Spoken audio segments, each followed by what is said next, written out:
name is Philippe Cases. I am the CEO of Topio Networks. My background is in venture. I started my career as a venture capitalist in 1987, I was managing general partner of venture fund, raised about $500 million, and gave back about 1.5 billion over the two funds. About 10 years ago, I decided to leave the VC business after 25 years of activity to focus on trying to help understand how to accelerate markets.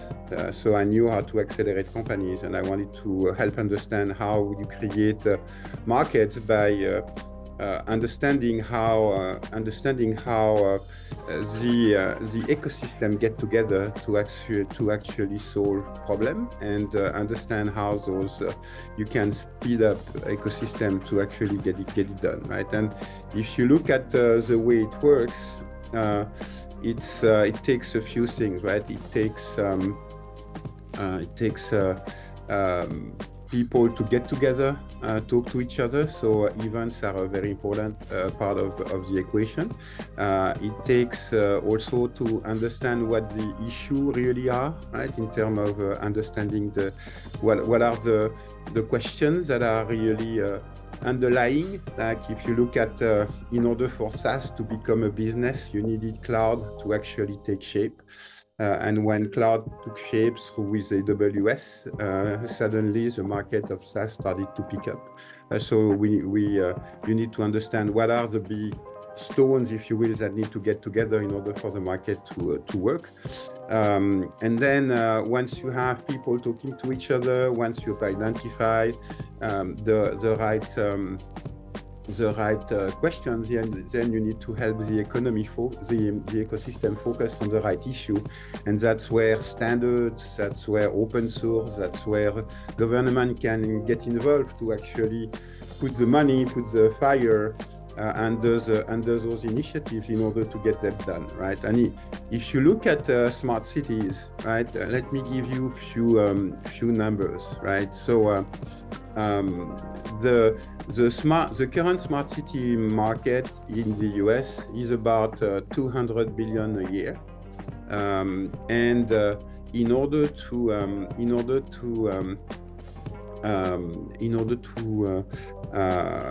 smart city, all the smart cities in the US, it's going to take about 40 trillion. So if you do a rough math, it's going to take 200 years to make smart city in the US a reality. So it's going to take a long time, right? And the other statistics is about the focus, right? So the focus of the smart city market is the cities that are above 250,000 people, and there are about 300 of those in the US. And now if you look at the companies that are in the cities that are more than 5,000, it's 10,000, right? So the current smart city market is focused on 3% of the total market. So granted that those 3%, gather about 50% of the population, but that means that the market is really focused on 50% of the population. If we keep doing that way, we're gonna ignore 50% of the population, and we're going to create an even bigger digital divide that what it is already, which is already a problem, right? So we're going to make a problem even worse if we keep doing the way we are doing it. And so if you look at the current state of the US smart city market, it's a market that is vibrant in the big cities, and there are a lot of things happening. all around the big cities. So smart lighting is a major project that cities are implementing, but across the board, right? Waste management is a big thing. Water, utilities. Everybody's actually kind of building the structure. But they all build the structure in silos. And so now the issue is how do you create how do you share data? Because if you think about what a smart city is, right? So a smart city is about taking advantage of all the data that is being generated by the city. And the data that is generated by the city are actually today generated by silo. And so how do you take advantage of generating all that data in terms of silo, right? So how do you share that data across the entire ecosystem? And in order to do that, you need to have a platform, platforms that enable those things in a cost-effective manner. Because if you start sharing on a one-to-one basis, say we've identified about 400 applications that are going to benefit from small and medium-sized from smart city principles. So if you build one-to-one connections between applications, you're going to need 400 times 400 connection. It's going to take forever and it's going to be very expensive. So you need to come up with a way to actually do those data sharing on a one-to-many basis, and that's the concept of data space. That a very important open source project in Europe called Fireware is actually pushing together in partnership with GaiaX and the Data Space Business Association.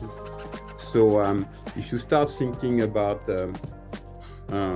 things that are interesting in terms of connection between the US and the European market is this notion of sharing of data, and the fact that the European market has an advantage given the fact that the European market is actually pioneering that notion of data space. And so, whoever is kind of working in those environments, building those data space, working together in Europe, has an interesting opportunity in the US because it's an urgent need, and the United States are working on it, but they don't have the infrastructure that has been built in Europe, right? So, so here there is an opportunity for really European companies to kind of help what's happening in the US. And now, if you're looking at the importance of university in the United States, universities are very important in the United States in order to support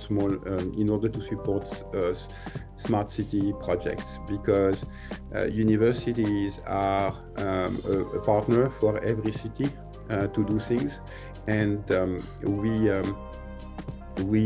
have worked together with them to really understand, because they have this connection, right? So they are the connection to the cities. They are helping the cities come up with develop pilot together with their unity at a very cheap, with their team at a very cheap cost, and then make those pilot a reality. So they are a conduit to the city, as well as they are implementing, they are cities by themselves, right? So they are implementing a software solution for themselves as well. And so working with universities as both a conduit to cities as well as helping the cities themselves is also very important to get into the US market. Right, so that's one thing, and that's where I think ENRICH can be very useful, is to kind of work with you to identify the universities that are interested in your project, and then kind of work with those universities to talk to the cities that they are working with on a regular basis.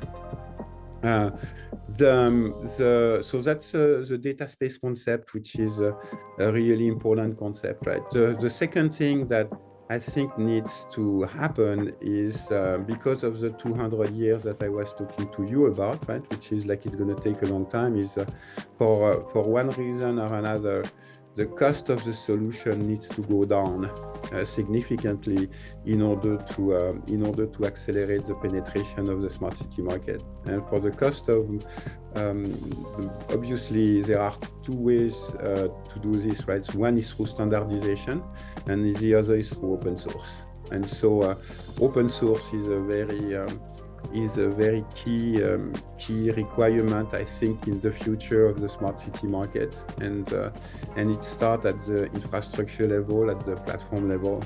That's gonna be really needed. And then, by the way, am I on the right? I mean, is it what you're looking for or not? Exactly. It's very good, Philippe. You are going great. Thank you. Okay. All right. So open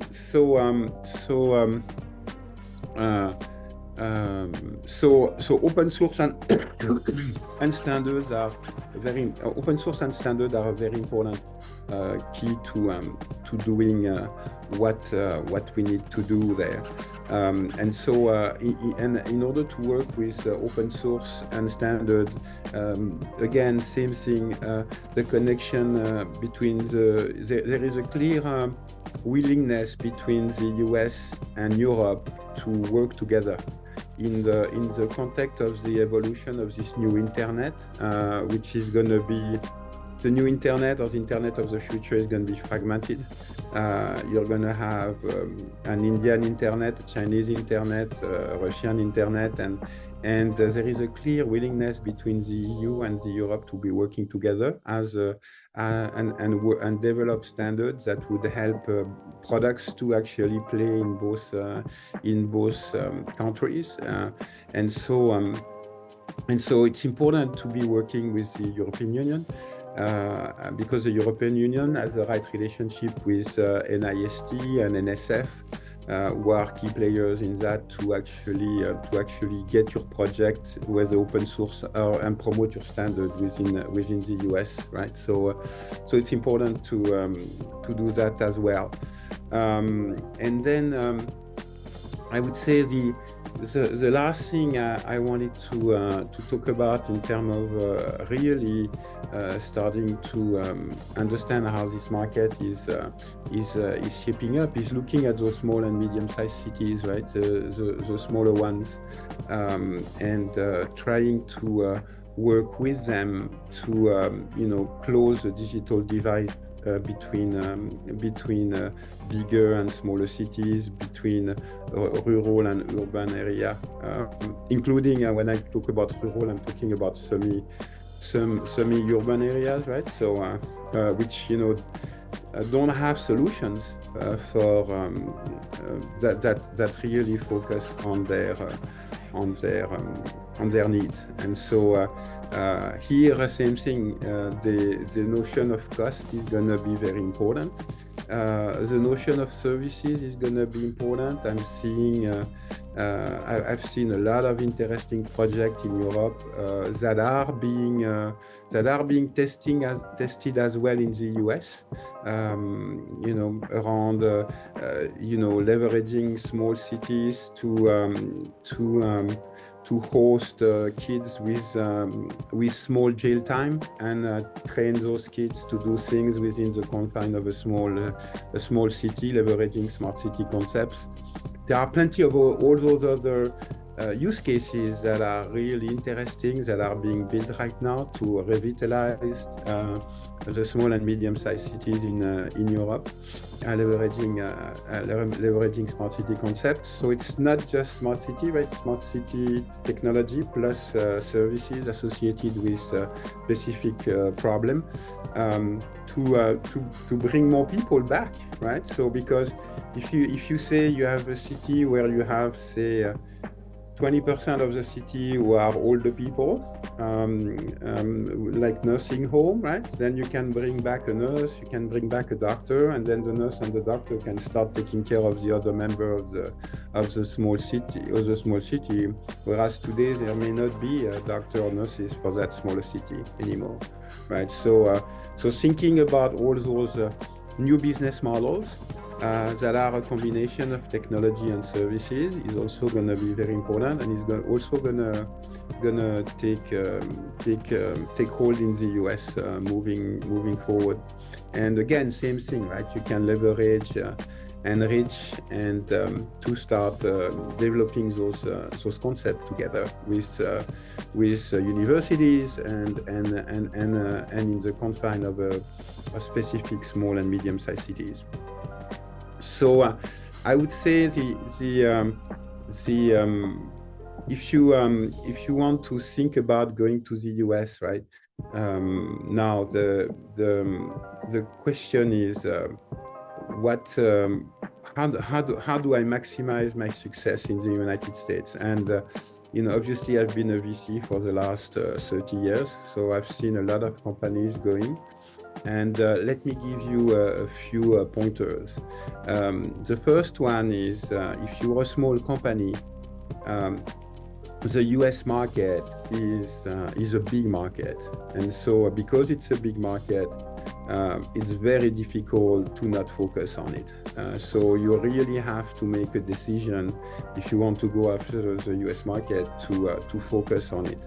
And in order to focus on it, you need to have a team already in Europe that is working with you in Europe to really develop the European market, so that you can free up yourself to actually commit yourself to the US market. So it has to be the person that free up herself and commit to the US market has to be a founder of the company and has to be a very important leader of the company, because it's too many times we see people recruiting one salesperson or a group of people, but they are not connected with the founding team, and because they are not connected with the founding team, they are not getting the right level of attention, and because they are not getting the right level of attention, they are not able to be successful in the US, because the US is a very competitive market, and so if you're not focused, and if you're not, if your team doesn't dedicate the right amount of time to make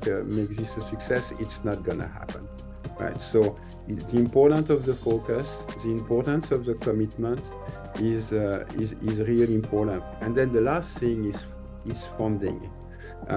You need to commit resources to make that happen. It's not you reap what you sow.